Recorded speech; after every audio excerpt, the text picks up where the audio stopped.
Hello guys, welcome back to my channel guys. Meena's kitchen मध्ये आपलं स्वागत आहे. आपण टमॅटरचं चटणी बनवणार आहोत आणि आपण टमॅटर थोडंसं तेलामध्ये तळून घेतलेलं आहे. त्याच्यावरचं साली काढतोय आणि साली काढून झाल्यानंतर एका कढाईमध्ये आपल्याला तेल घ्यायचं आहे, जिरा घ्यायचा आहे आणि त्यानंतर कांदा टाकायचा आहे. कांदा टाकून झाला का त्याला चांगला हलवून घ्या, चांगल्यापैकी त्याला लालसर होऊ द्या. हळद मीठ मसाला टाका. त्यानंतर हळद मीठ मसाला टाकून झाल्यानंतर आपल्याला टोमॅटो टाकायचा आहे आणि 5-10 मिनिटांसाठी आपण झाकण लावून ठेवून देणार आहोत. तर झाकण लावून झाल्यानंतर आपल्याला 10 मिनिटं झालेलं आहे. आता चवीनुसार गूळ टाकला आपण त्याच्यामध्ये आणि चांगला हलवून घेतलेला आहे. 5 मिनिटं होऊन दिलेलं आहे. बघा किती छान झालेलं आहे. तुम्ही चपातीसोबत खाऊ शकता, भाकरीसोबत खाऊ शकता आणि पराठासोबत, अगदी पराठासोबत सुद्धा खाऊ शकता. खूप छान होते, टेस्टी होते ही चटणी.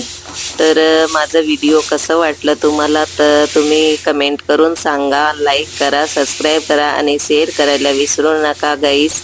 थँक्यू सो मच आणि असंच मला सपोर्ट करत राहा. थँक्यू.